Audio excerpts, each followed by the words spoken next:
I'm gonna show you just a really introductory cylinder today. I'm making my clay into a nice round ball. I would encourage you to wedge your clay really well. The reason that I want this to be round is I wanna make sure that I don't accidentally trap air underneath my clay. In the beginning, I find that if your clay is not wet and your bat is not wet, you're setting yourself up for success. And I'm gonna push it down onto the wheel so that it doesn't come off when we start to apply pressure. So I can kind of wiggle it back and forth and make sure that it is stuck to the bat.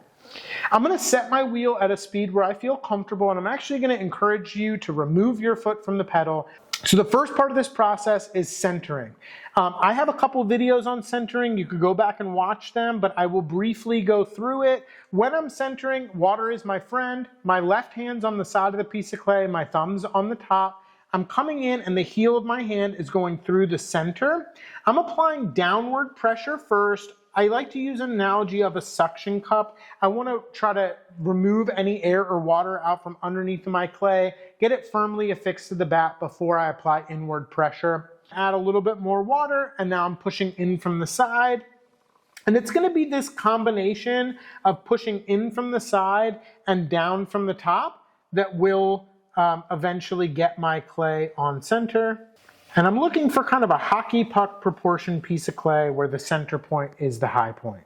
So I'm going to throw a little bit of water on top, and I'm going to move on to step 2, which is opening. When I open, I use the pointer finger from my dominant hand. I kind of find the center point. I'm supporting with my non-dominant hand and slowly pushing that hole down. As the friction dissipates the water, I'm going to gently remove my hand, put a little bit more water in there, and continue to open. So that's what I'm doing. I'm pushing down to about 1/4 inch from the bat. Once I get this opening, I want to pull my floor out flat. So I'm just going to drop a little more water in here. I'm supporting with my non-dominant hand and pulling my dominant hand backward, creating a nice flat floor. I want to move slow enough that the clay makes a full rotation as I travel out so that I don't create irregularity before I've even started my pot. I need to compress the floor in order to push particle density back in towards center.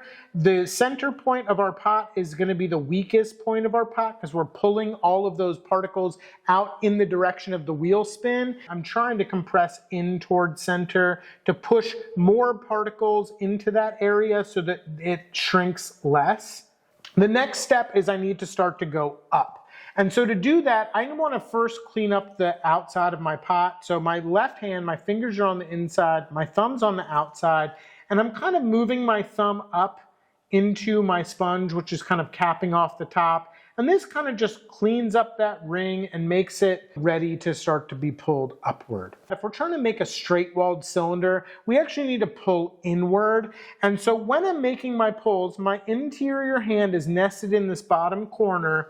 My outside hand is at the outside base, and I'm pushing harder from the outside than I am from the inside. Think kind of middle school science fair volcano, like an inward trajectory, so that I can more easily open this out than I can close it up. And I'm supporting with my left middle finger in the bottom corner, and I'm pushing in from the outside and creating a little bit of a ledge, and then I'm slowly pulling that ledge up the wall. As I get up near the top, I'm relaxing my interior hand and kind of coming over the top so that I get this inward trajectory. Again, I want my pot to continue to go up. If my wall or my rim is straight up and down or even slightly out, my pot will turn into a bowl really quickly. One more pull, pushing in at the base and slowly walking my way up the cylinder. This is my last pull, so I'm not going to curve my rim inward. I'm just going to pull all the way through my rim. So to make this really nice and straight, I'm going to rely on my rib. I'm going to use this first to cut away this extra clay at the bottom. It's called a buttress. Now I'm going to slow my wheel down, and I'm actually putting my rib at an acute angle to the wall of the pot. If it's perpendicular, it will tend to shear off clay. But if I'm at an acute angle, I'm going to create the least amount of resistance. And so I'm pushing out with my middle finger from the inside.